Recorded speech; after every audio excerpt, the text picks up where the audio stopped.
morning, everyone. Welcome to the Master Food Preserver San Joaquin County virtual workshop on freezing and pressure canning. This is our fifth virtual workshop, and we're excited about this virtual opportunity that we can still have something to do while we're in COVID and still be able to share what we've learned from all of our training with all of you, and we hope that you find it beneficial. My name is Bill Loico. I am a Master Food Preserver with the University California Cooperative Extension. I have with me two other folks. I have Colleen Young and I have Marianne Garcia. They also are Master Food Preservers with the UCCE system. You can see that in front of our names, if you highlight over that, you'll see that it says MFP.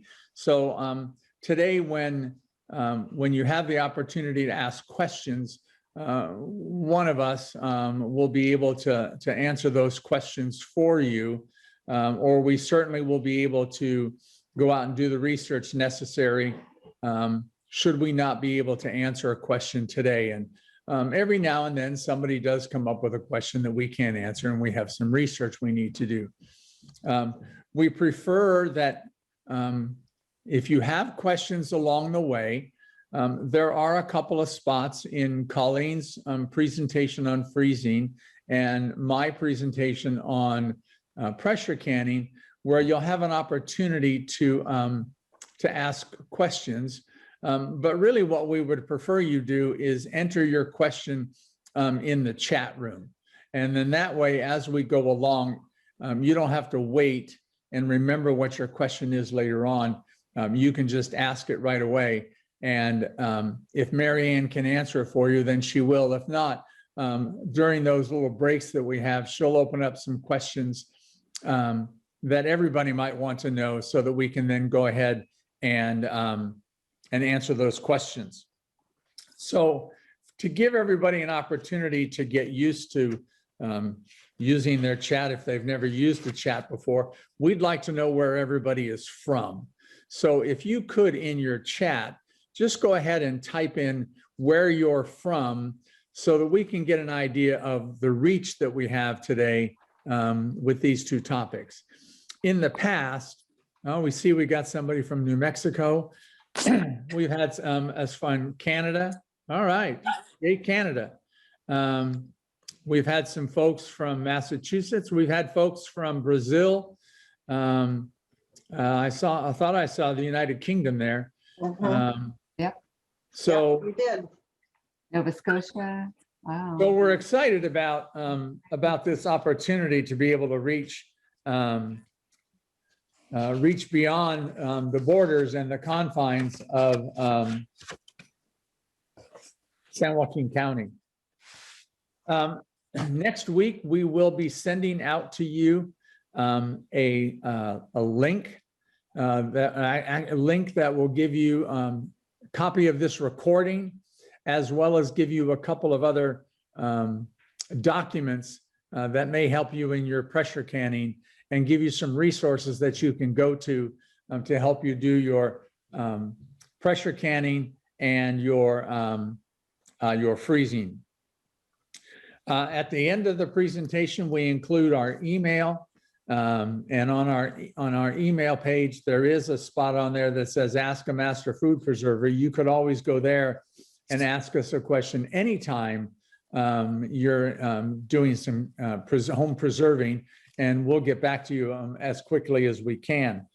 We're also going to give you an email address for our organization so that you can send us an email. And again, we'll go ahead and answer that for you as we go along. If you're not already muted, we would ask that you go ahead and mute yourselves. And at this particular point, I want to go ahead and introduce Colleen Young, who will start our presentation on freezing. Colleen, it's all yours. It's all mine. All right. Well, hopefully it'll be well worth your time this morning. All right, I'm going to talk about freezing fruits and vegetables. And one of the first things we're going to talk about, and this has to do not just with fruits and vegetables, but with all foods. We're going to talk about sanitation. We want to, before we start, we want to make sure our hands are clean, our surfaces, our cutting boards, anything that we're going to be using for our food preparation, we want it to be clean.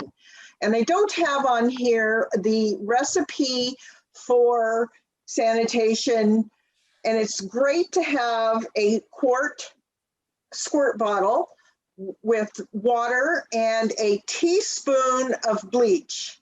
And so what you do to sanitize your surfaces and stuff, you wash it down first, then you squirt it with this bleach solution and you let it air dry. That will sanitize all of your surfaces. Now, bleach will break down as it sits in the water, so you want to make a new bottle of your bleach solution every week. So that's a teaspoon of bleach to a quart of water, okay?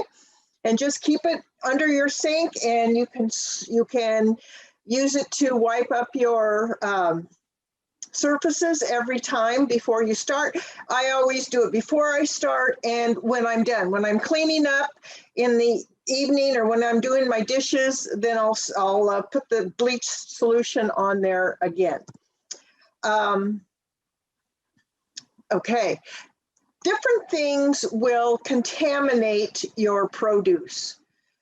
It can be contaminated by bacteria that's in the soil or in water or animals. I have dogs who love to get into my garden. So, I always have dog stuff.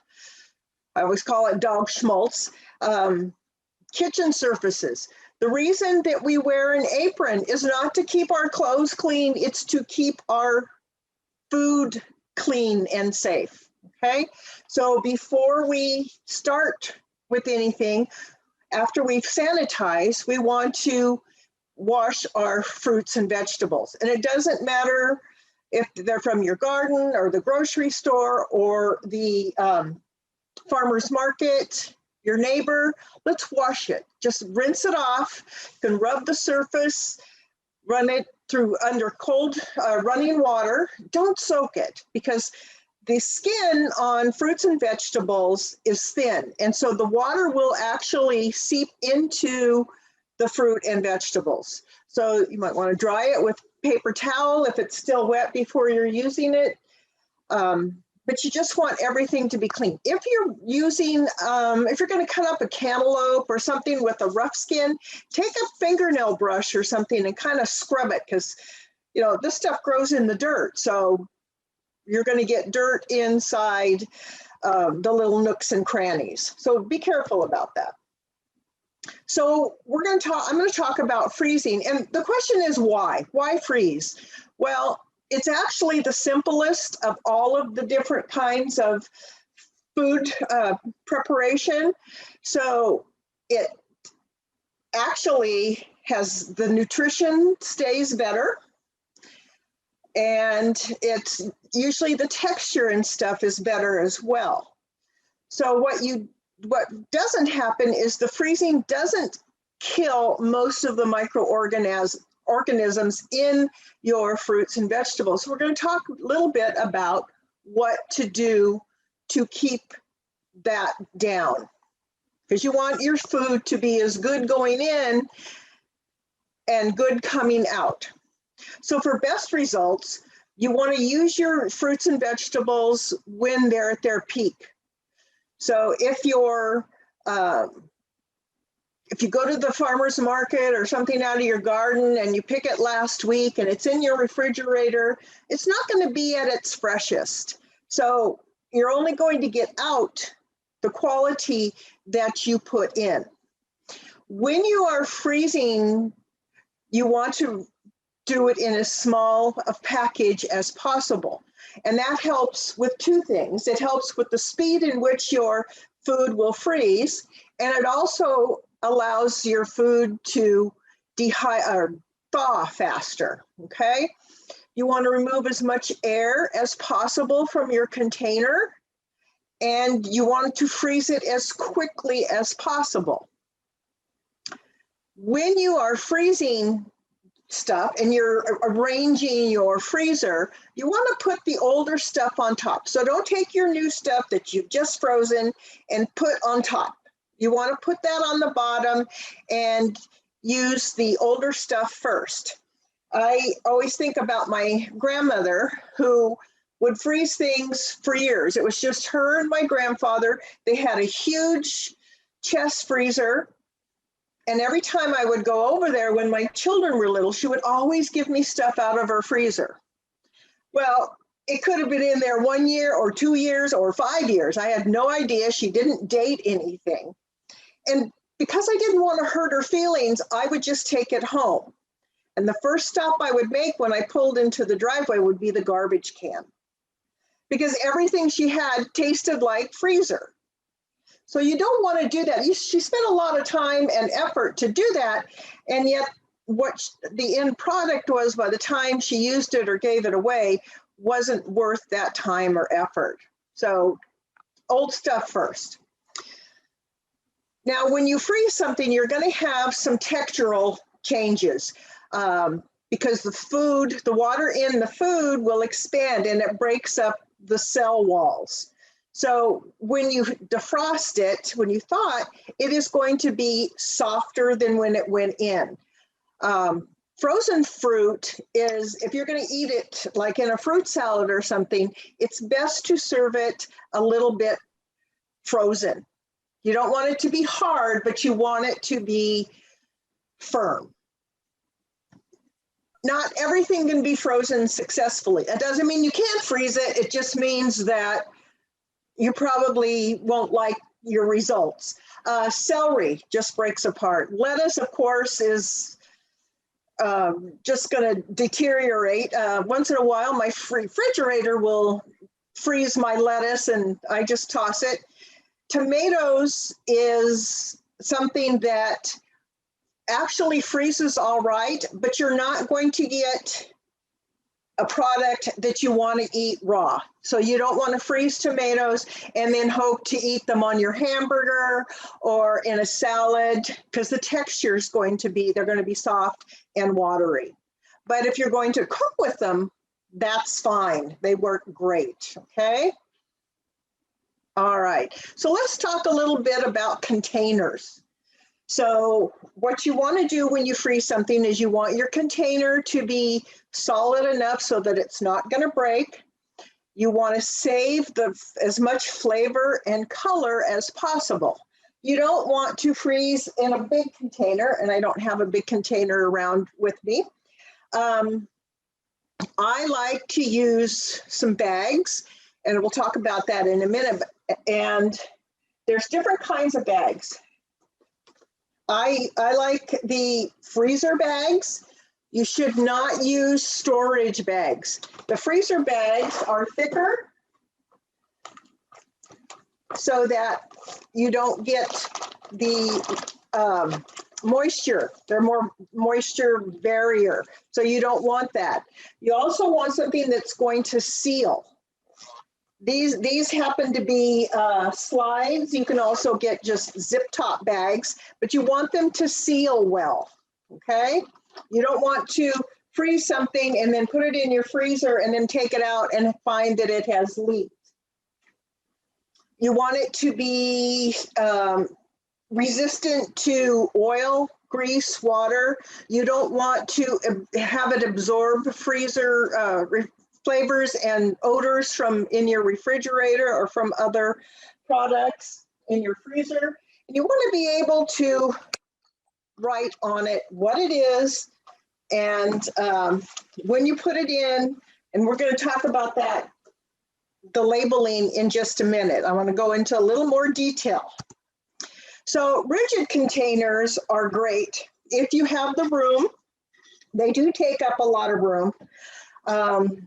I have some these are canning jars. You don't want to use jars that you got at the grocery store that had maybe pickles or mayonnaise, because those jars may actually crack, they may break.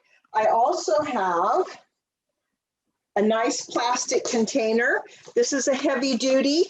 It is for freezing. You don't want to use your cottage cheese or your sour cream or your margarine containers. Those are thin walls. They won't protect your food from vapor or from moisture, and you may get some flavor from those that you don't want. Make sure that you are able to use the something to label them. And I'll have a little story about that in just a minute. When you put something in a jar, especially something that has a liquid in it, there we go, you need to leave headspace. Headspace is the space between the top of the lid and where your food is. So depending on whether it's liquid or dry, your headspace will change.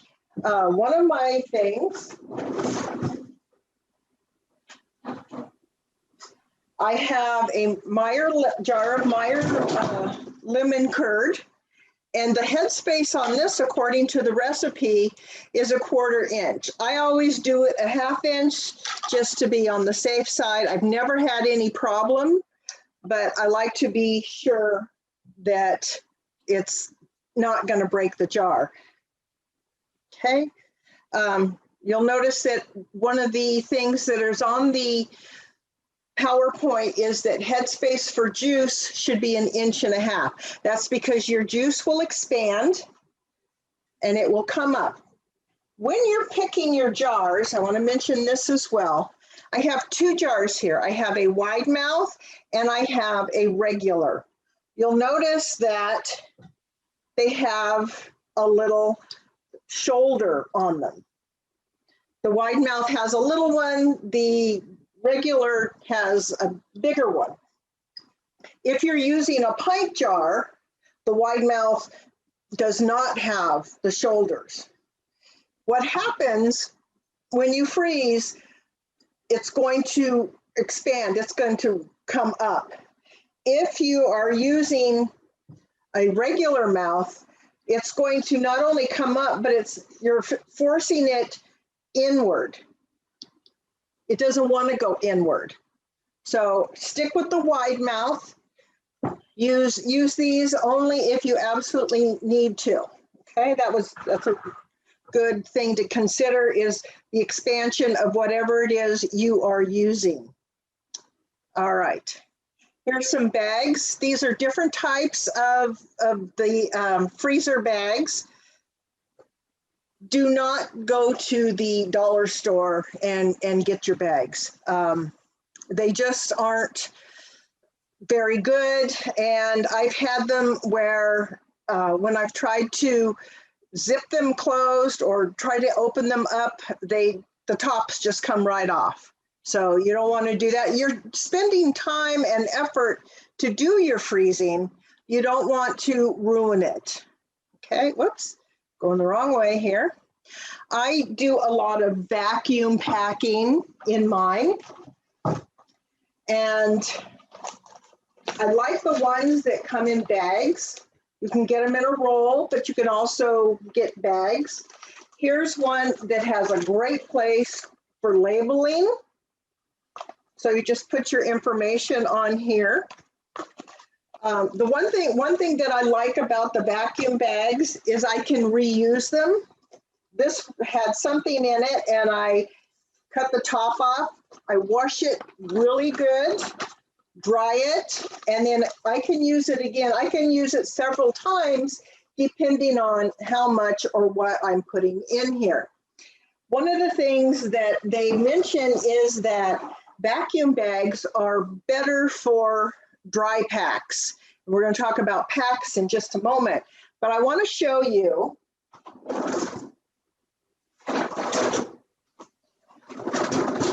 some persimmon. This is persimmon pulp, and I have it in a vacuum bag.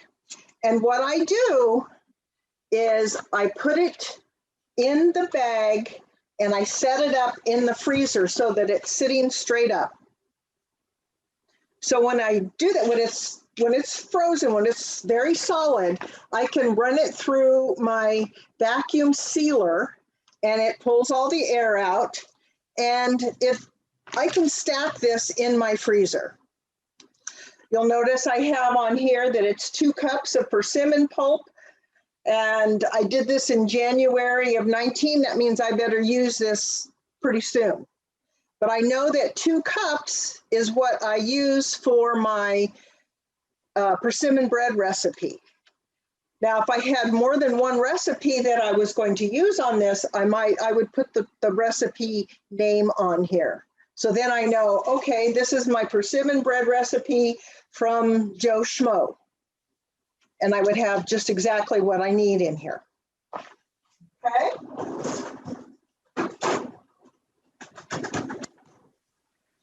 Labeling. You saw that I had the persimmon labeled. My Meyer lemon, because I give this to people all the time, I have Meyer lemon curd, refrigerator freeze, and I have a use by date. Use by July 2021. So when I give this to somebody, if I put a date on it of when I did it, that doesn't let them know when they should use it by. So I like them to know that they should use it by a certain time or get rid of it. And with lemon curd, I don't think anybody ever gets rid of it. They make sure they use it in time. So what things that you want to put on your label is the name of the product, because you can't tell what this is by looking at it. You want to put on if there's any ingredients that you think need to be listed, list those. Put the packaging date, the number of servings, or the intended recipe use. And like I said, I didn't put the packaging date, I put the use by date. So you can use freezer tape, or these are just gummed labels that I print up. And I use a Sharpie when I'm writing on the bags. It's my favorite is a Sharpie. I've used some cheaper ones, and they don't tend to, even though they're permanent, they tend to wipe off easier. So I stay away from the other kinds. Is there any questions so far about storage or anything that we've discussed so far? Okay, everything's okay? So I want to talk about freezing fruit. And this slide will go for anything that you want to freeze. So if it's from your garden, you want to harvest in the morning or in the early evening when it's cool. Your whatever it is that you're going to be freezing will hold up better. You want to wash it first and then drain it, and then you want to peel it, hull it, skin it, whatever you want to do. You do not want to soak your fruit. You don't want to wash it until you're ready to use it. And you don't want to use galvanized copper or iron. So I usually do mine, I wash it in my sink and I put it on cookie sheets on a rack to dry, depending on how much I have. And then after it's dried, then I will go ahead and core it and slice it up, whatever it is I'm going to do with it. So then there's different ways you can freeze it. So things like peaches, apples, pears, apricots, plums are okay, but they will turn brown, and they'll turn brown pretty quickly. So what you want to do is you want to stop that from happening.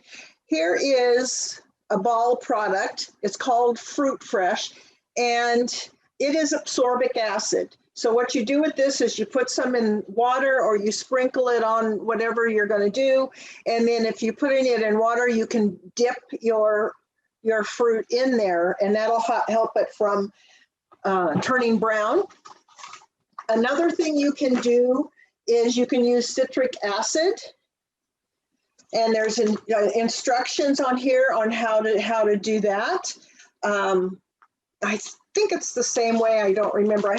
It's been a year, so I haven't used this. I have a new bag here. You can use lemon juice and sugar syrup, and we're going to talk about those a little bit, but they won't stop the browning for as long a time. It's only a temporary fix on that, okay? So once you've decided what you're going to freeze, how you want it sliced or whatever, then you're going to have to then you have to choose how you want to do that. So most fruits have a better texture and a better flavor when they're packed in sugar or sugar syrup. The sugar isn't necessary for the preserving process, but it can give a little protection for flavor. You can use artificial sweeteners. You don't have to use sugar. And the types of pack is a sugar pack, a syrup pack, and a dry pack. I usually do the dry pack. And this morning, about 8 o'clock, I had some raspberries that I froze, okay? So what I did was I washed them and dried them, and I have a piece of wax paper here. I like to have something on the bottom just in case they stick to the container. And you can hear that they're frozen. These are hard. These are actually a little harder than I usually have in there. I usually put them in for just a short amount of time until they're nice and firm and very cold. But this morning, because I didn't know, I wanted to make sure they were good, I got them ready to show you. Okay, now, let me go a little further here. This is called the tray. This is a tray pack. I have nothing on here. I could have put them in sugar if I wanted, but I didn't want to. The thing I like about this is they're all ready to go. I take my Ziploc bag or whatever I'm putting them in.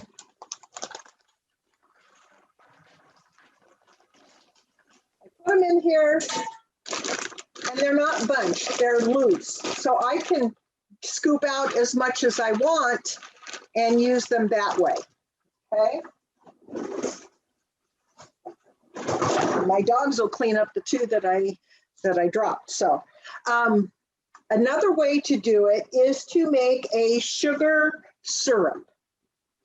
With a sugar syrup, you take water and sugar.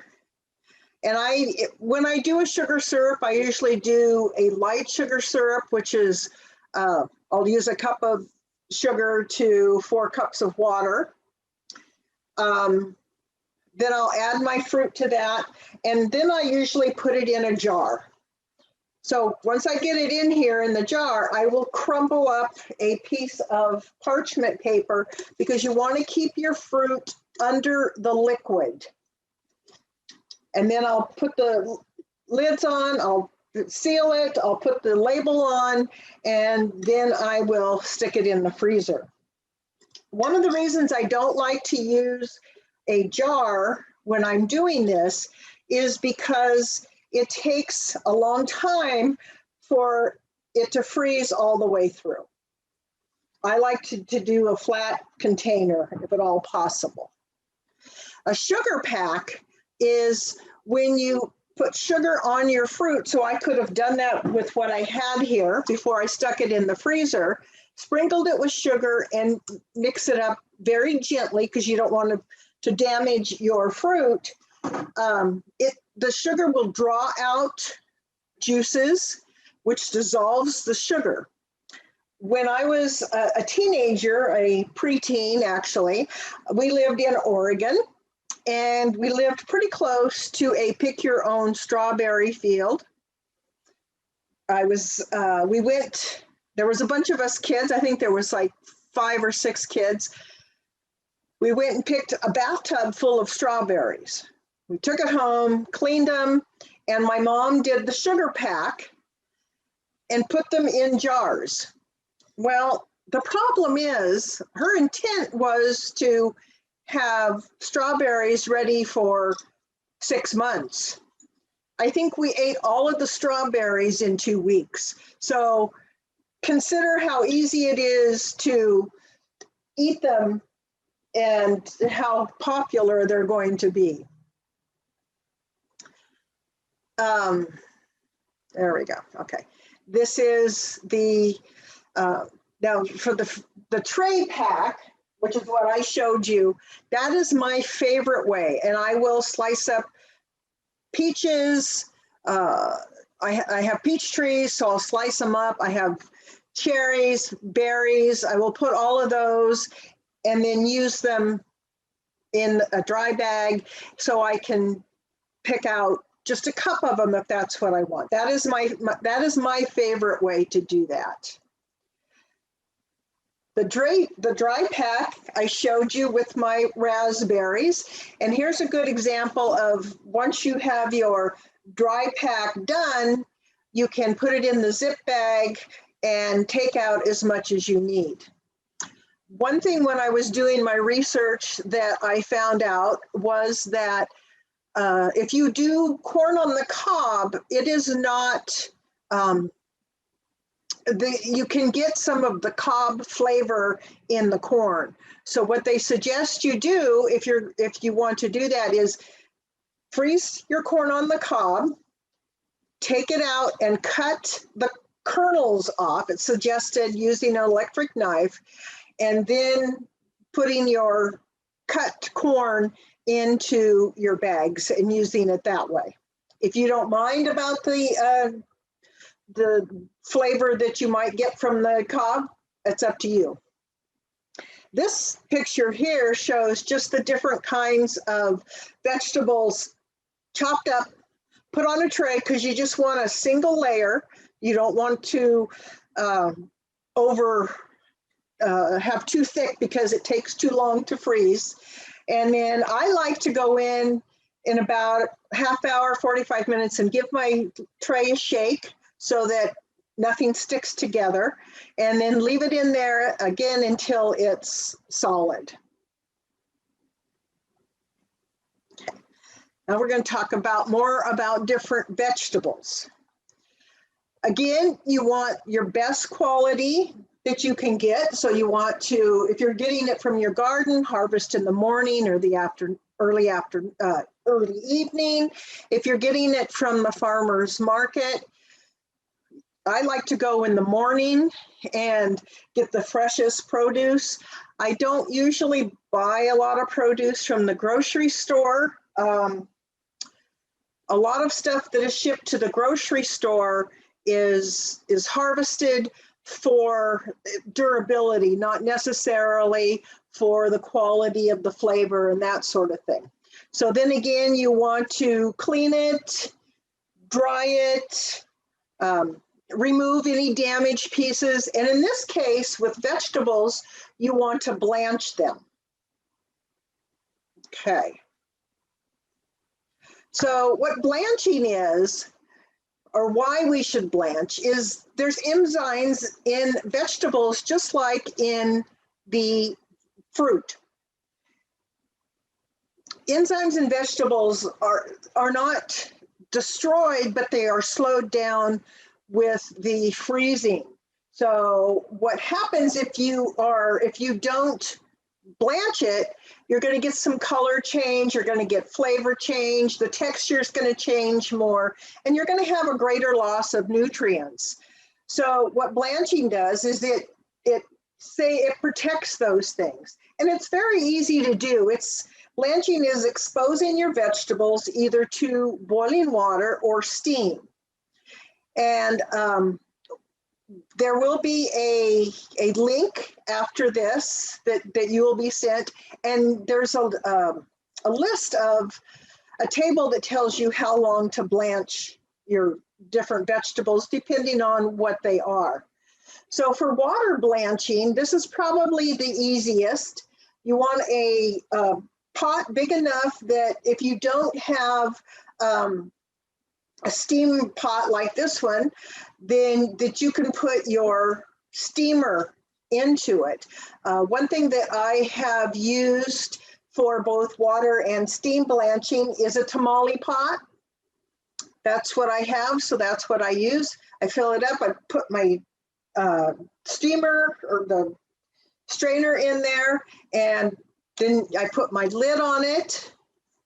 You boil your water, you put your vegetables in there. When it comes to a boil, you put your lid on it, and that's when you time it. And usually it's only a couple of minutes. Sometimes it's even a minute or 2 minutes.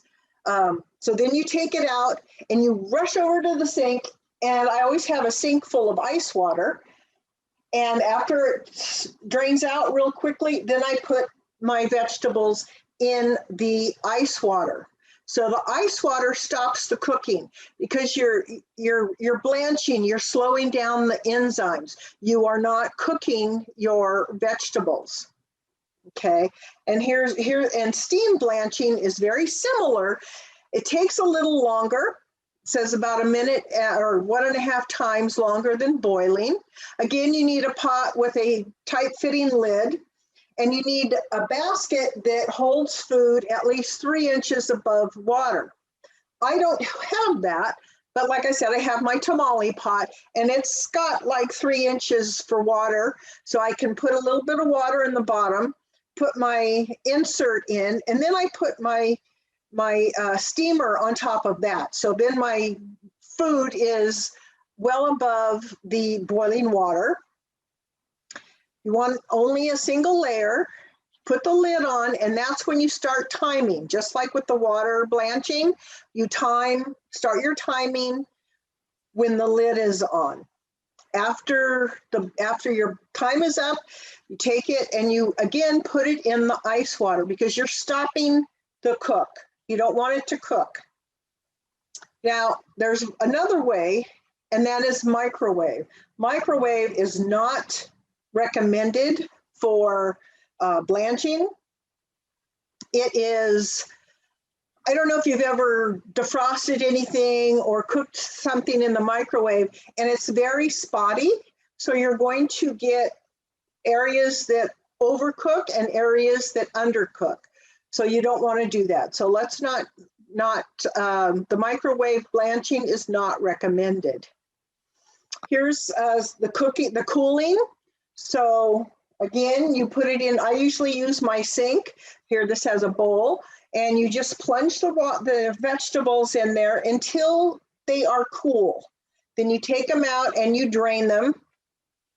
Like I said, I like to use a cookie sheet with a rack on top. Drain it, and then I will freeze it. You don't want to freeze your vegetables or your fruit if there's moisture from the blanching. So because that will open it, it will burst the seams or the cells, which is not good for your blanching. Now this, if you'll look at the broccoli, what a beautiful color it is. So, and that's what the blanching does. It stops the enzyme. It gives you that beautiful color. And that's how you know that you've done it correctly. Again, the packing, you can dry pack. I always suggest that you use a bag. That's my preferred way. When you do that, you need to get out as much air as possible. And with my raspberries here, I wouldn't normally use this size bag, but that's all I had today. I roll it up, and you can even take a straw and put it in and suck any extra air out. before you seal it. So you can put your straw in here and then suck as much air out as possible and then close it up. The thing that I like about the bags, either this kind or the Food Saver bags, is you can lay them flat so they take up less room. But when you do that, you want to make sure that they are frozen before you add them to your stack. Because if you're stacking several at a time that you've just frozen, it's going to take longer for the ones in the middle to freeze solid. You need the air circulation in the freezer to continue the freezing process. You also don't want to freeze more than 2 or 3 pounds at a time. For instance, if I had 2 pounds of raspberries, that's all I would want to do in one day. Now, maybe raspberries isn't a good example, but if I was doing my pulp for my persimmons, 2 pounds is a lot of solid food. So I would only want to do 2 pounds in about 24 hours. So that, because as you put stuff in the freezer, the temperature of the freezer will come down a little bit, and so it'll take longer. When you are freezing some stuff for a group, it's still recommended that you do that in small packages. You can always take out 2 packages or 3 packages, and that when you do that, that lets that food freeze more solid quickly. Here's a little bit of general freezing information. Small packages freeze and thaw faster. Flat packages freeze before stacking for faster freezing, and do not freeze more than 2 pounds of product in 24 hours. Now, thawing, unless you are going to be where you can keep an eye on that food, it is not recommended that you thaw your food on the counter.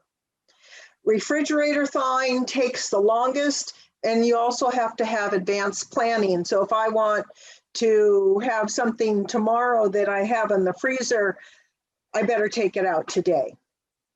I do a lot of cold water thawing, and what you need to do is you have to thaw it under running water, or you can keep an eye on the temperature if you have it sitting in your sink, and refresh that water as you go along.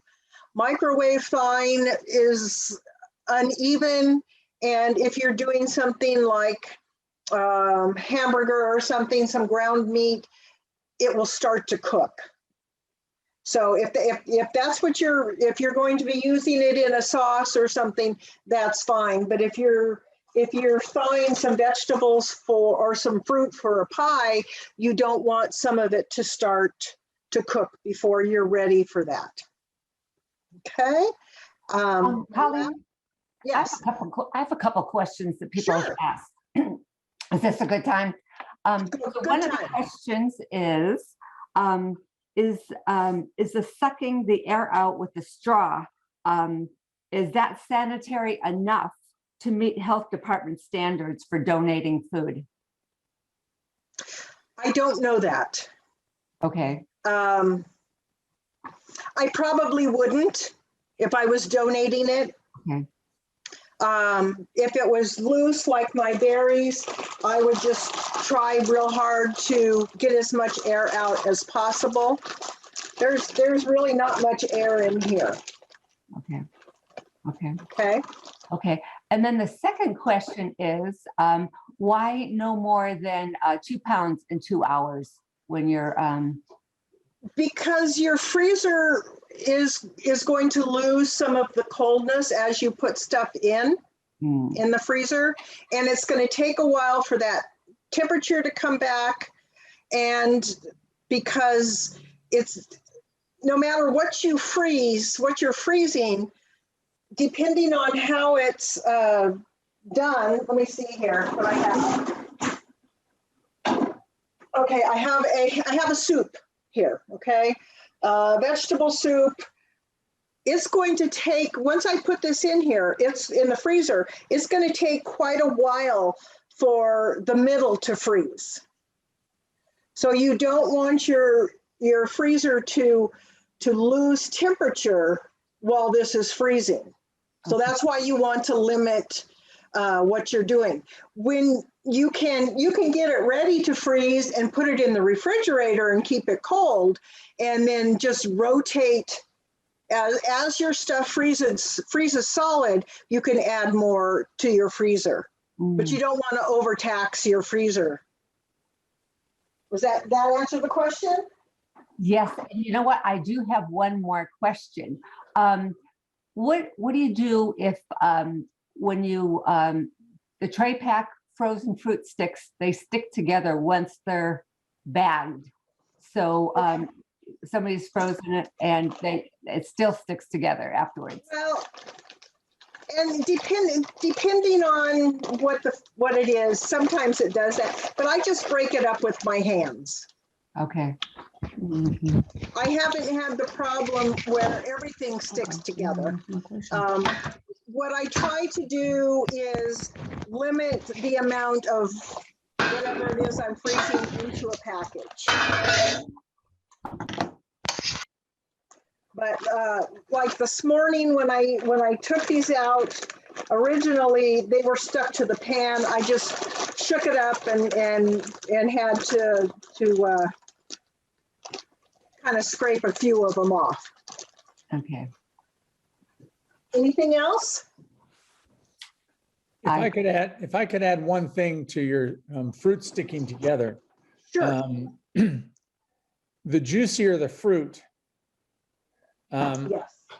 will also sometimes stick together. The other thing is,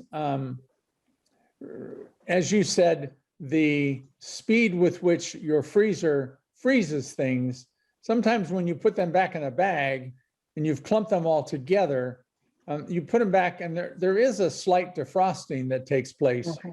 And they then may refreeze into a solid batch.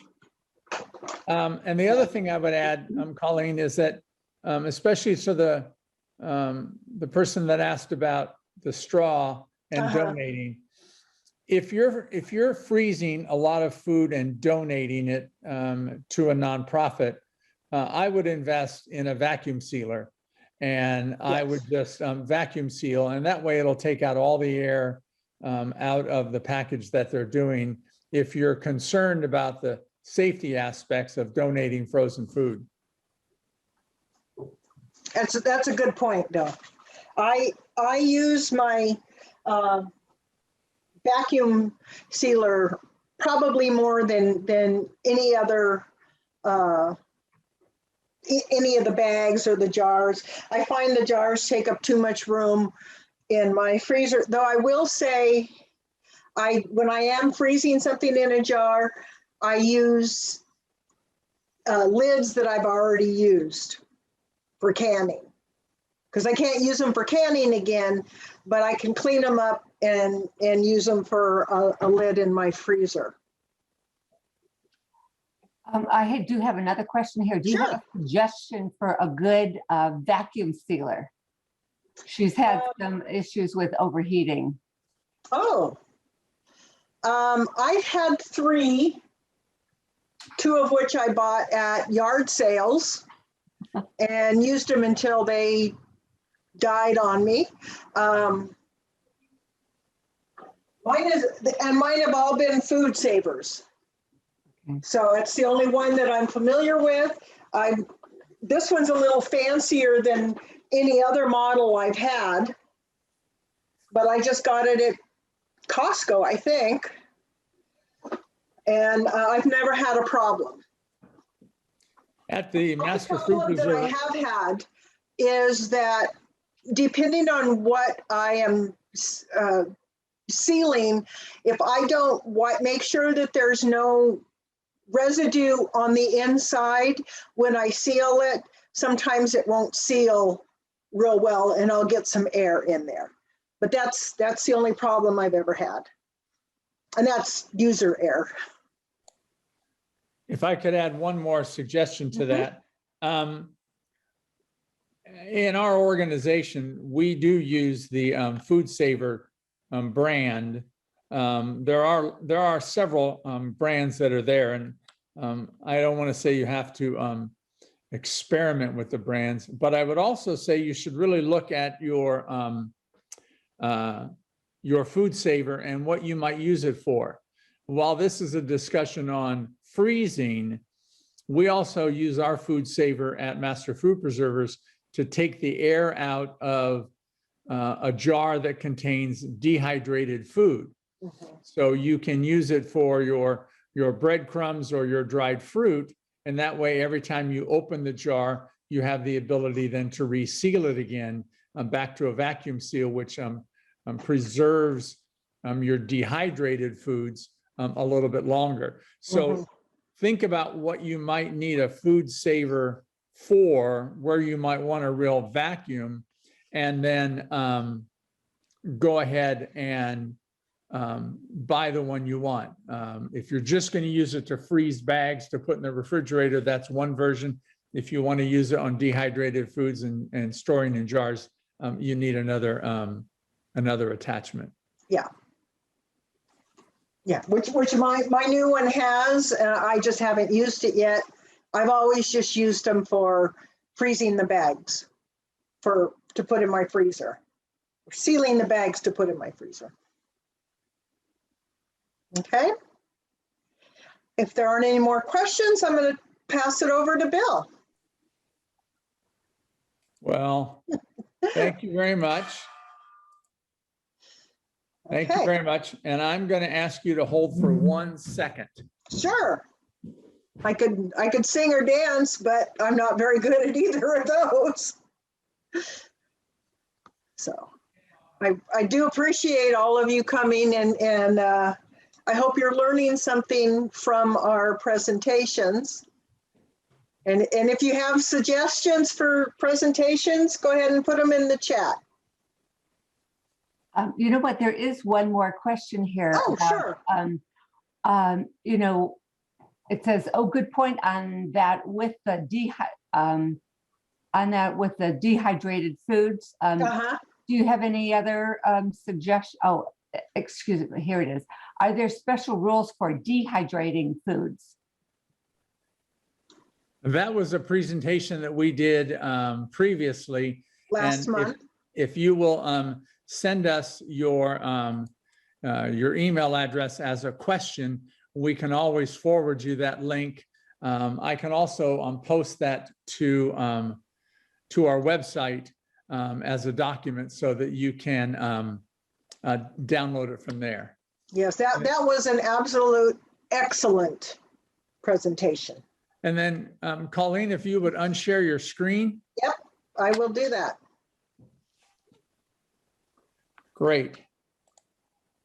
So now let's go to. And go down to the bottom, Bill. You got it? Yeah.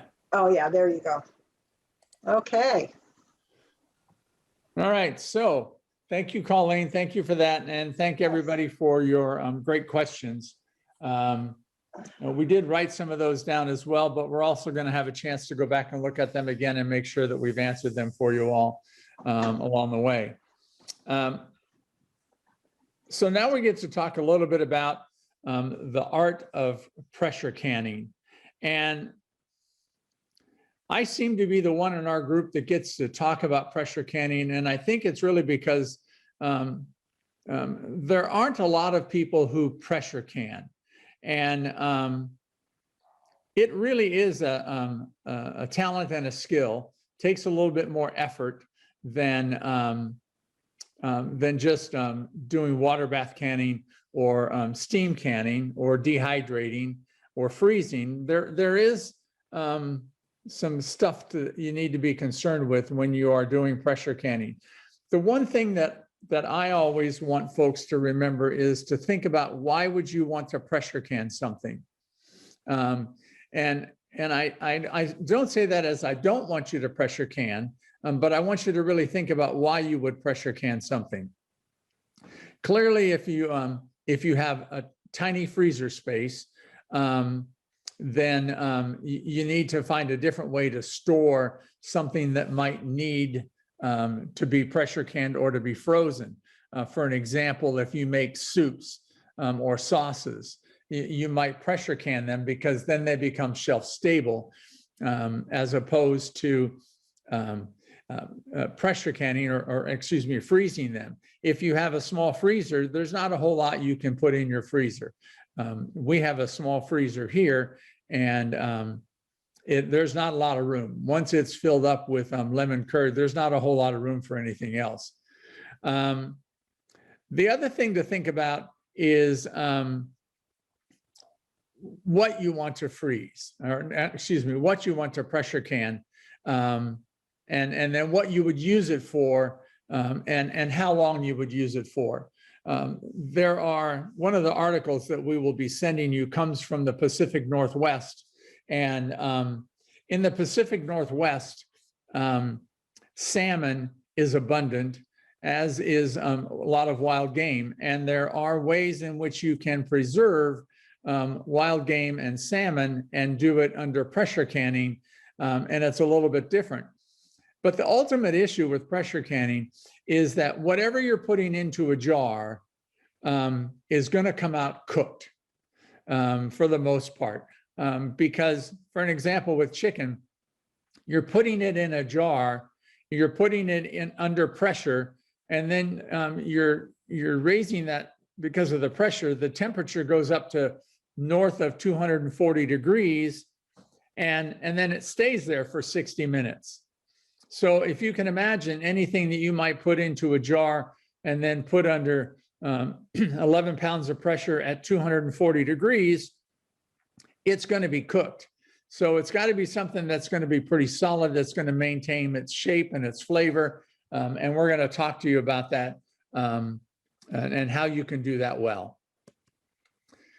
Today, one of the things we want to, these are kind of the objectives for this particular portion of our talk.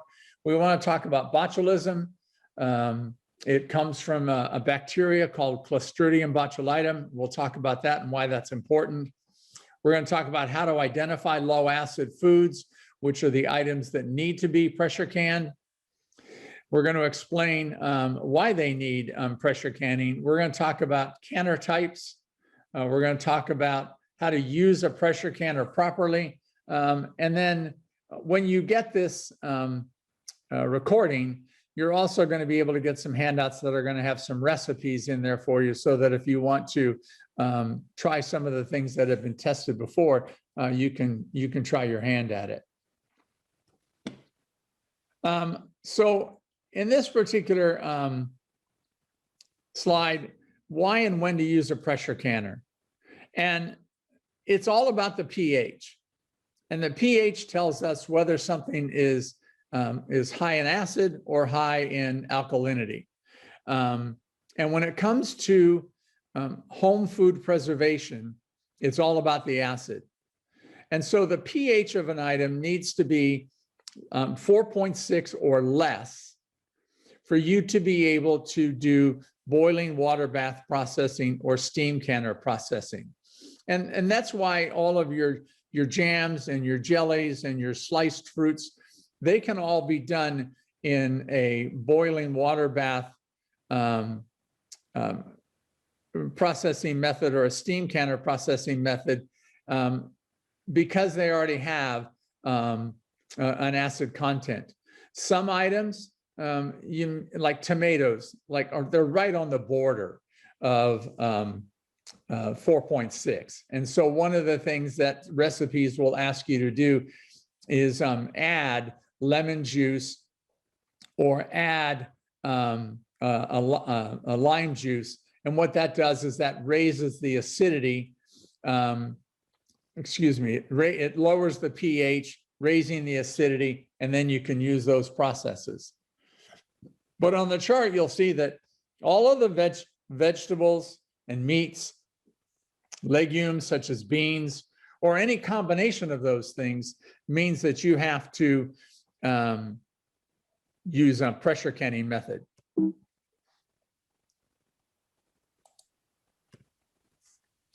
So Clostridium botulinum is a bacteria, and it's under the cell format that this particular bacteria produces a dangerous toxin.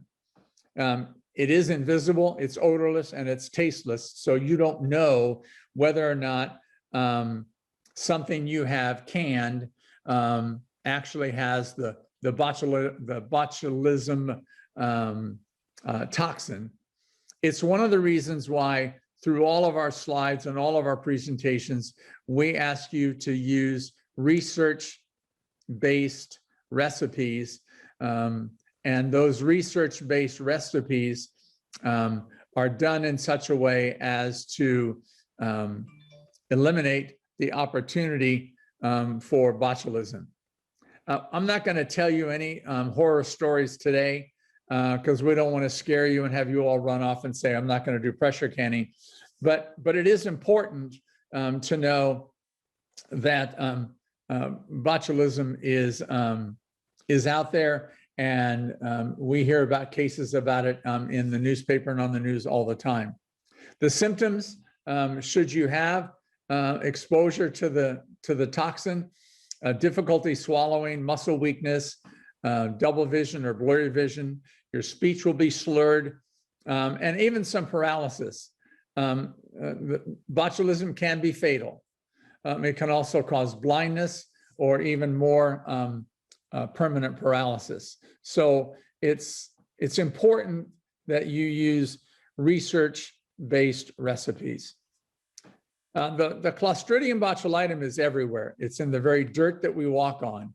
And it comes in two forms. It comes in the form of cells and spores. Cells become spores for self-preservation in adverse conditions. So if the temperature gets too high or too low, it will form spores so that it can survive. And then when the temperature becomes right, those spores become active cells. And it's the cells that produce the toxin. And if you think about what you can, look at these environments here for growth. Moist food means it has a high water availability, a low acid, meaning that the pH is greater than 4.6. The temperature is between 40 and 120 degrees, and there's a low oxygen content. That's a perfect environment when you're dealing with certain items that you need pressure canning. Pressure canning can kill the spores with a combination of pressure, heat above 240 degrees, and the time to process is really what's necessary. We have a picture here of somebody who has done a whole bunch of green beans, and green beans, wherever you happen to be, come in season certain times of the year. And in this particular case, this person has pressure canned green beans, and those green beans are now shelf stable. Once you open the jar, you have to put it in the refrigerator unless you use the whole jar at one time, but it makes them shelf stable. So let's talk a little bit about food qualities. So when it comes to vegetables, you want clean, firm, and ripe vegetables. I'm going to tell you this, canning does not make, whether it's pressure canning or any kind of preserving, it does not make bad vegetables or bad fruits better. So the idea of garbage in, garbage out, it really does apply to pressure canning.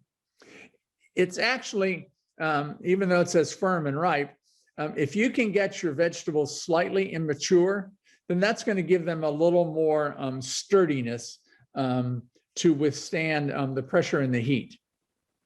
Harvest only what you can process, or buy only what you can process within a couple of hours after you harvest or after you purchase. It's not that you couldn't wait longer. It's just that the longer you wait to process a vegetable or even a fruit, it's a quality issue. The best time to eat a vegetable is the minute you harvest it. And then as time goes on, the quality of that produce begins to fall off. And again, we would say use research-based recipes and processing times. When it comes to meats, you want to make sure that the meats are free of disease. And that's easy if you buy your meats from the store. But if you're a hunter, you really want to make sure that the animal that you have or the fish that you have caught, that they are free of disease and that they're in good condition. You want to be able to chill and process your meats very quickly. Meats can be hot or raw packed. What do we mean by that? I'll use chicken as an example. You can take chicken thighs and put them in a jar by themselves, seal the lid, put them in your pressure canner, and the fats and the juices from the chicken will actually work to preserve the chicken. And that's a raw pack. When you're making a soup, sometimes the soup requires some cooking. And so that would be considered a hot pack. And you would put it into jars while it is still hot. From your meats, you want to make sure that you trim off all the fats that you can get to. Sometimes meat tastes very gamey, and some folks don't like that. And if that's the case, you can soak it in a brine, and that tends to soften the flavor. In the handout we will send you, it will tell you what kind of brine that you could use to soften that. We would say don't throw away the bony parts because you can make a broth from that, and then you can pressure can that broth so that you, instead of having to buy the broth in a store, you have it on your own. And again, use research-based recipes and processing times. If you're going to process poultry, we're going to tell you that 1 to 2 year old birds make the best. If you've had chickens running around in your yard for a couple of years, those tougher birds are going to make for tougher meat. So it's important to use young birds when you're doing pressure canning. If they are your own birds, or if you buy them straight from the farmer, and if they have been freshly slaughtered, you want to chill them for 6 to 12 hours. It is okay to use store-bought birds and parts. You can process poultry with or without the bones. And then please use research-based recipes and times. Seafood. We want to make sure that you, if you catch your own, that you bleed and eviscerate and ice the fish immediately. And what do we mean by that? It means we want you to get all the non-fillet stuff and toss that, because you won't be preserving that. You want to preserve, pressure can your fish within 2 hours of catching. Again, that's a quality issue.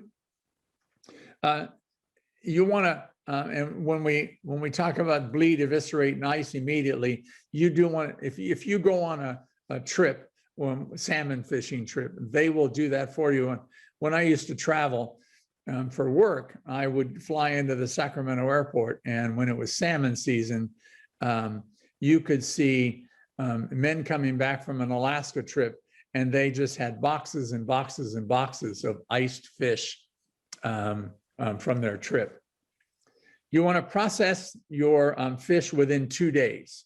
Otherwise, you're going to need to use another method of preservation, either drying or smoking or freezing. And again, please use research-based recipes and times. Any questions? Anybody got any questions that we can answer? Let's see what we have here in the chat.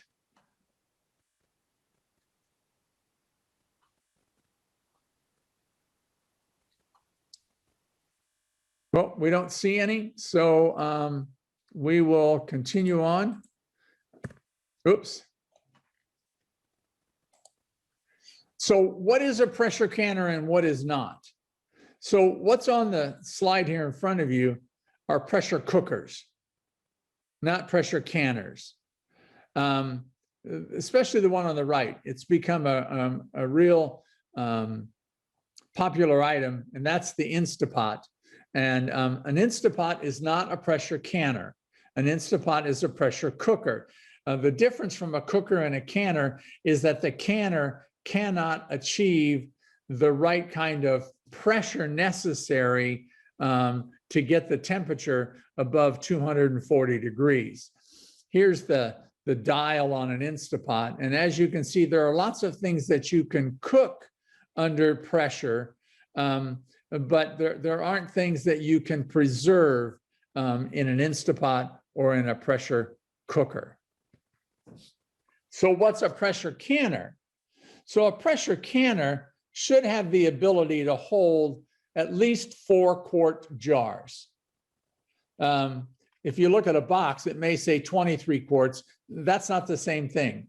You need to read and make sure that the pressure canner that you're buying says 4-quart jars. In San Joaquin County here, we use 3 different brands of pressure canners.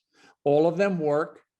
All of them have different prices, but they all work quite well. The All-American, the Presto, and the Miro.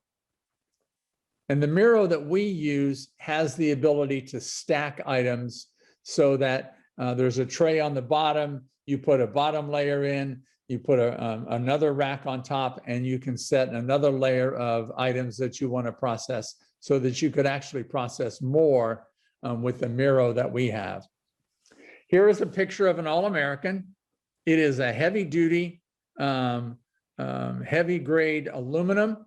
And as you can see, if you can see with my little pointer, there's a pressure gauge on this side, and then there's a little vent, what we call a petcock, right over here. And this is for you to put on a weight, so that this is actually a weighted gauge pressure canner, even though it has a gauge, a pressure gauge on it. That pressure gauge purpose is only to let you know when the inside has actually gone to 0. Here is a Presto. A Presto has a weight on it, as you can see here on the left side of this, and it has a pressure gauge, but this is not a weighted gauge. And so a Presto canner is simply a dial gauge pressure canner. If you have a Presto and you live in San Joaquin County, under COVID rules right now, you could send that the whole lid, package it up, drop it off at the Ag Center at the UCCE window, put your name on it, and tell them that you want it to be tested. They will notify us. We will come and test your gauge to make sure that it is accurate, and then give you a call or send you an email and have you come back. As you can see on the All-American, we did test this gauge, even though this is a weighted canner. And you can see here that we put on the lid how much more it needs to show on the dial in order to be accurate. So for an example, right here in the middle, it says, when you're looking at 11 pounds, you have to add 1.5 pounds for accuracy. And this is the Miro. Now the Miro is strictly a weighted gauge pressure canner. And the weights come in different sizes. I also want to say that the Presto and the Miro canners have a gasket on the inside of the lid. And it's important that when you're getting ready to pressure can, that you make sure that the gasket is somewhat soft that it fits snugly on your lid, and that there's no cracks in the gasket. If there are cracks, then you're going to need to replace the gasket before you use your canner. We give you this picture just to show you all the different parts that there are to the different kinds of pressure canners. So dial gauge versus a weighted gauge. So I told you that the Presto version here on the left is a straight dial gauge, whereas the All-American and the Miro are actually weighted gauge canners.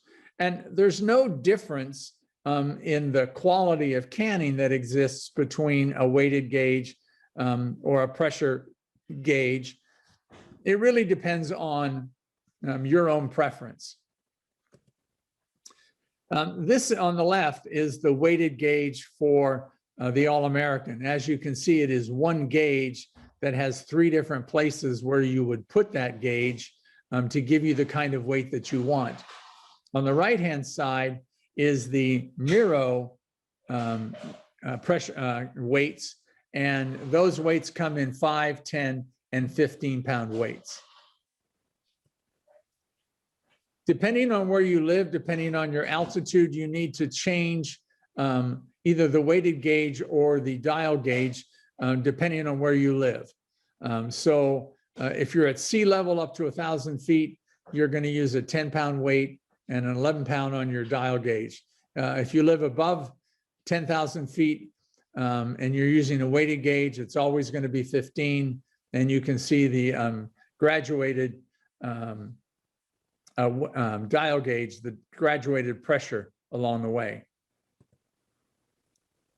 We talk about recipes. We talk about using research-approved recipes for heat and time and pressure. You can go to the National Center for Home Food Preservation. Here is the link. And when you go to this link, you automatically are taken to this homepage.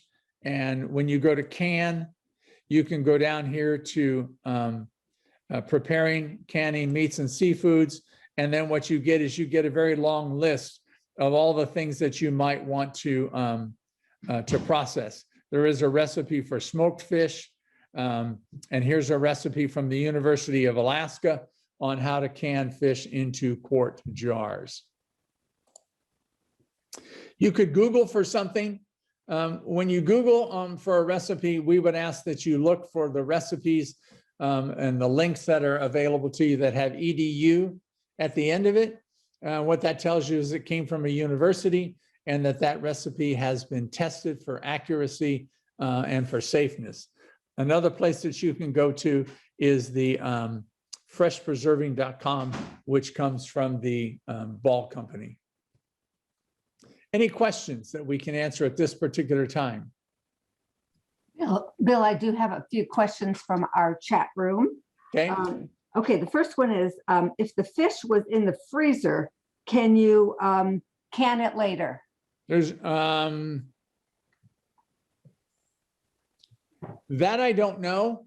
When you get the handout from Pacific Northwest on fish, that will tell you. But I don't have an answer for you if it's actually been frozen, so whether or not you can put the fish then in a pressure canner. I don't have an answer that I could give you that I feel comfortable with. Okay. Question number 2 is, can you talk about how to cook green beans without making them mushy? You mean like, how do I cook them on the stove or how do I can them? I think it's how do you can them? Well, the best way to preserve green beans so that they don't get mushy is to freeze them. Chances are when you put green beans into a pressure canner, they're going to be raised up to a temperature of 240 degrees, and you're going to put them under pressure for 20 minutes. And unless your green beans are slightly immature, you're going to run the risk that they're going to be soft. And so that's why I say you really have to take a look at what would be the best technique for preserving something. You want to get the freshest green beans you can. You just want to make sure that they're fresh, they're clean, and they're slightly immature. And that would be following the recipe, following the process for that. Then you would process them for 20 minutes. Next question is, what about the Presto electric pressure canner? Are those safe? If it's a pressure canner, not a pressure cooker, but a pressure canner, then it will be fine. Okay, great. Next question is it safe to substitute fresh herbs for the dry herbs in pressure canning recipes? Like the example would be, can she substitute fresh thyme for the dry thyme in the ball, soup, and stew recipes? And that would be fine. Okay, great. Then the last question that I have is, can you use a pressure canner on a flat top stove? The answer to that is no. Okay. And that's because it will do damage to your flat top stove. All right. When you do flat top stove kinds of things, you have to be careful because under pressure canning, you're going to have it sit on your flat top stove, depending on what you've got, anywhere from 20 minutes to an hour or more. And that could do damage to your flat top stove. Mm. And if that's the case, then you might want to look at an electric pressure canner. Okay, great. That's all the questions I have for now that are in the chat room. Great. So let's get started a little bit here. The first thing you want to do is you want to make sure that your pressure canner parts are all clean and that they fit together nicely. As I said earlier, you want to make sure that your gaskets are soft and in good condition. Presto and Mirror have gaskets. You want to make sure that the lids fit squarely on your canner. The All-American does not have any gaskets on it, and it is 2 pieces of aluminum. It's metal to metal, and you want to make sure that the lid goes on and comes off easily. You want to practice locking and unlocking your lids so that you know how they work. And we'll talk about that in just a second. Make sure you have the proper weights. You want to wash your jars with warm soapy water and then rinse them. Check the jars for cracks and chips. The picture that you see here on the left, on the right, is someone that had a jar that had a crack in it. And sometimes you're not going to see the cracks, but you want to check for sure to see if there's a crack because at 240 degrees and 10 pounds of pressure, that crack will fail. You want to use new lids and clean rings that are free from rust. So here are, let me check this 1 second. Yeah. So here's a couple of accidents that also happened. The one on the right is garbanzo beans, and the bottom of the jar just cracked off. I have had that happen to me making dill pickles. The bottom of the jar just fell right off, and that's because there was a crack somewhere. The picture on the left are refried beans, and it's an illustration of improper headspace. And what happens is that the lids just blow off. Let me give you a tip. If you smell your product, while you're pressure canning, in other words, the flavor of the refried beans or garbanzo beans or whatever you happen to be pressure canning comes out in the steam, you want to turn off your pressure canner immediately because that means you have a busted jar. In one of our workshops, someone told us a story about they smelled it, but they kept processing it. And after they had it under pressure for an hour, what was in there became burned and a permanent part of the inside of the canner So if you smell your product, turn it off, follow the rules to get to 0, and then be able to then go forward. We do this in our workshops.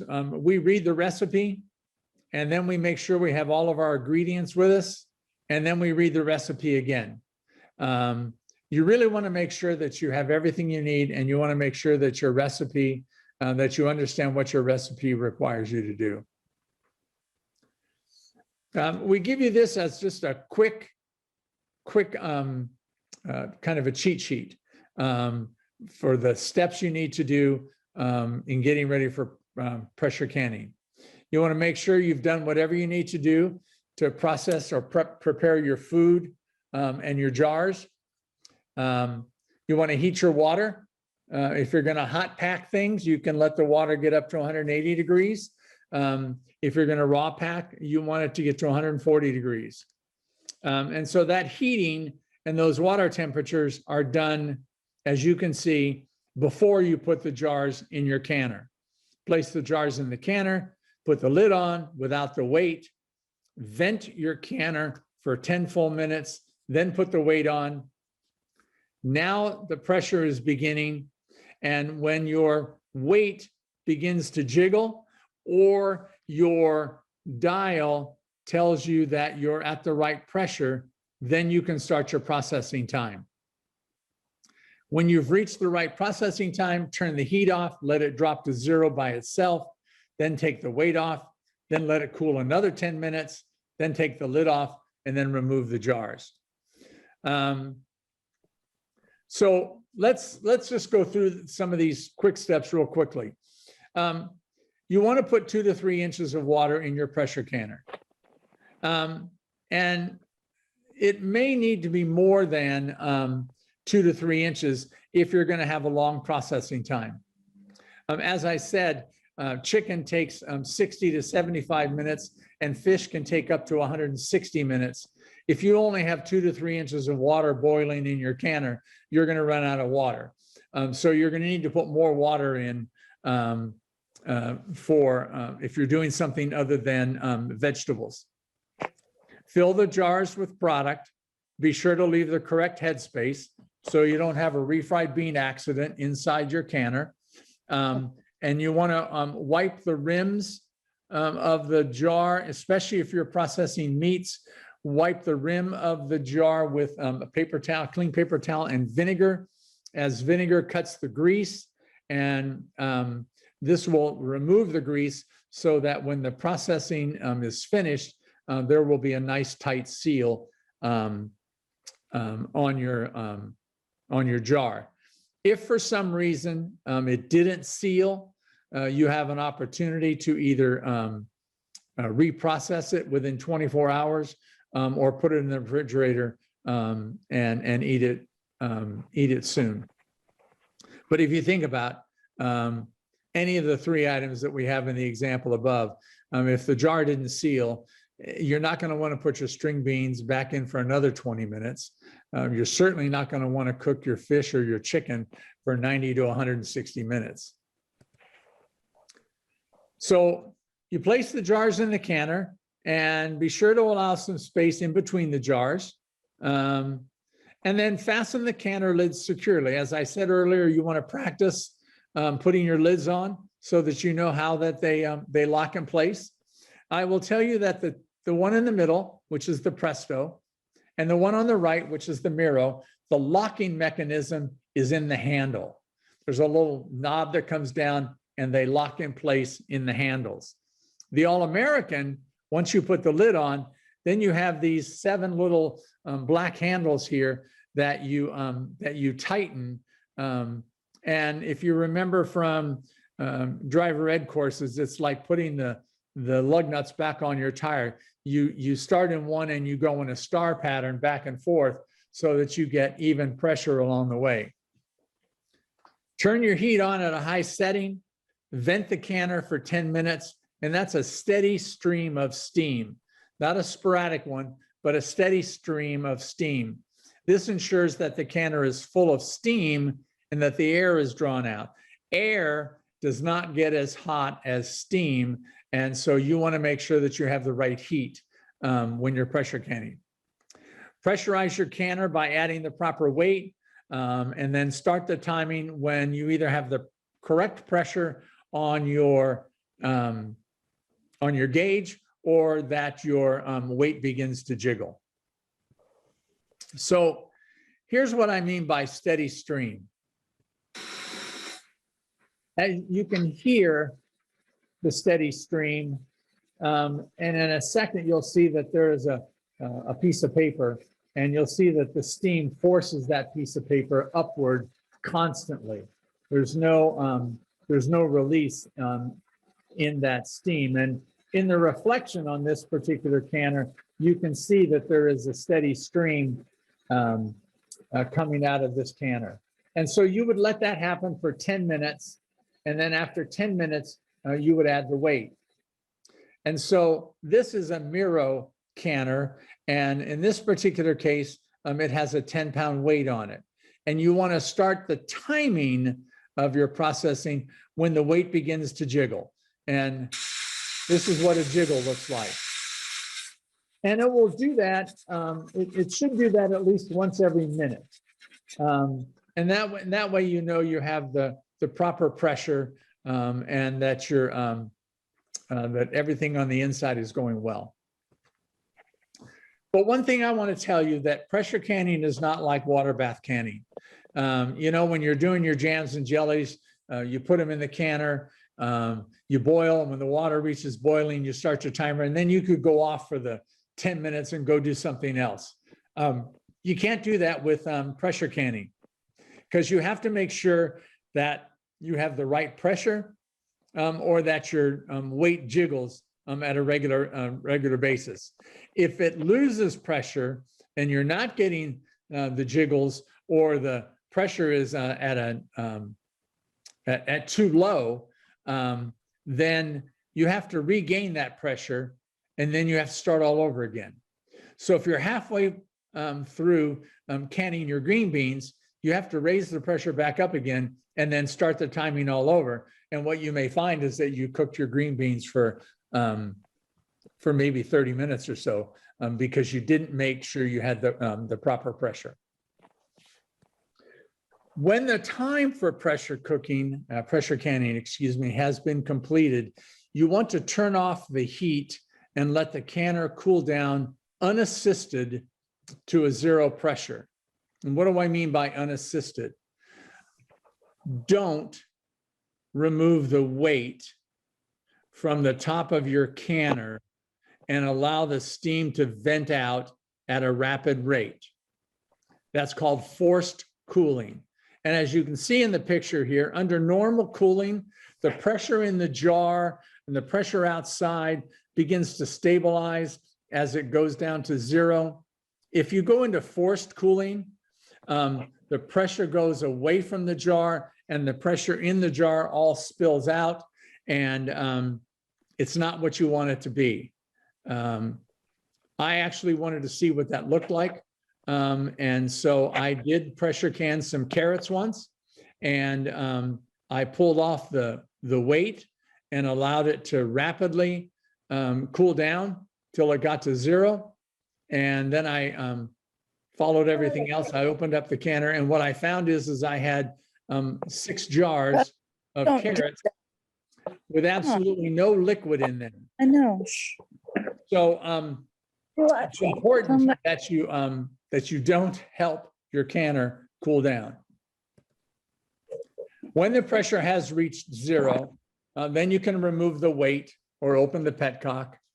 You wait 10 more minutes after that to be sure that it's at 0, and then unfasten the lid. And when you take the lid off, pull the lid towards you so that the steam goes away from you. Then you can remove your jars and place them on a towel. Leave about an inch space between the jars. Leave them undisturbed for 12 to 24 hours and inspect the seals. Why do we want you to put them on a towel? Because we don't want you to take a hot jar and put it on a cold surface, because that will then crack your jar and you could have a bigger mess. Questions? again. Yes, Bill, I have a couple more questions for you. Okay? Is it okay to use Tattler lids in pressure canning? No. Special instructions? So no. As master food preservers through the UCC system, we do not recommend Tattler lids for anything, water bath canning or pressure canning. So the answer you're going to get from me is always going to be a no to the Tattler lids. Okay. Then the next question is it okay to can refried beans, not like pureed pumpkin, etc.? If you can find a recipe that will allow you to can refried beans, then it would be okay. But that would be a research-based one. My tendency is to think the answer is going to be no, similar to pureed squash and pumpkins. And the reason that you can't the reason you can't pressure can squashes and pumpkins is because in a pureed format is because they do not reach the correct temperature for the correct amount of time in the dead center of your jar, and therefore it's not deemed completely safe. You can pressure can chunks, but you can't do that for pureed pumpkins and squashes. I would tend to think that the same thing is true with refried beans. What I would do is I would do a research, go to the National Center for Home Food Preservation and see if you can find a recipe for refried beans. And if you find one that says pressure canning, then you would be okay. Bill, this is Colleen, I did a little research and I found nothing that was research-based for refried beans. I think it has the same consistency as squashes and pumpkins. And even if you found a recipe on the web somewhere, unless the link that you're going to has edu at the end of it, it's not necessarily a tested recipe. Anything else? Nope, that's all we got right now for the questions. Thank you. Okay. So last couple of points. Once you, when you get ready to use your product, you're going to want to reheat it just as a margin of safety. So if you're doing your green beans, obviously you're going to cook them, you're going to heat them up, and you're going to probably boil them before consumption, or maybe stir fry them or something before consumption. Fish is the exception, because if you boil fish, it'll ruin the product. It'll just all fall apart, and you'll end up with fish juice. So you want to check when you open it to make sure that there's no spoilage. While the fish is still in the jar, obviously take the lid off, insert a meat thermometer into the center of your fish, cover it loosely with aluminum foil and put it in a preheated oven, and remove the jar when the thermometer reaches 185 degrees, and then let it stand for 30 minutes, and this allows for a uniform temperature. That allows the fish to be sure that it is safe. If you're going to put seafood into a casserole at 350 degrees, just check the temperature at the end of baking. And do not use a microwave, because a microwave cannot get a consistent uniform temperature inside your jar or inside the product that you're going to consume. Should you find that something that you have has spoiled, or you think that it's unsafe, and it is past the 24-hour reprocessing time, then you need to just assume that it contains the botulinum toxin. And label your jars: poison, danger, do not eat. You can place them in a large trash bag and dispose of them in the trash. However, if you live in a community like San Joaquin County that has a household hazardous waste location, rather than just putting it in the trash or down the garbage disposal, I would go ahead and take it to your household hazardous waste location. In the handouts that we send you, there are going to be a number of troubleshooting issues. So if things didn't work the way you thought they should, you'll have a list of possible solutions.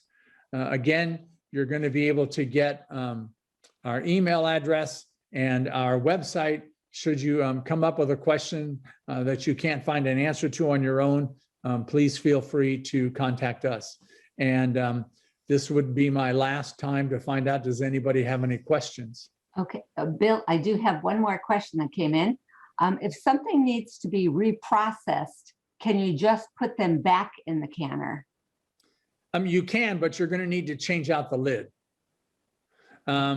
Whenever you process something, whether it's the first time or a reprocess time, and this applies to your jams and jellies as well, you need to use a new lid because the rubber lining on the inside of the lid could be damaged, and which is why it didn't seal the first time around. And so you need to use a new lid. And that's the one precaution that you need to be aware of. Okay. We really want to thank you all for being here today. We want to thank you for taking this time that you've been with us, this hour and a half that you've been with us. Our next workshop is May 15th, and it's called All About Berries. And Colleen and another MFP, Diana Wamsat, will be your hosts for that workshop. You could watch for Facebook, our website, and the Preservation Notes blog that we have for any announcements about that.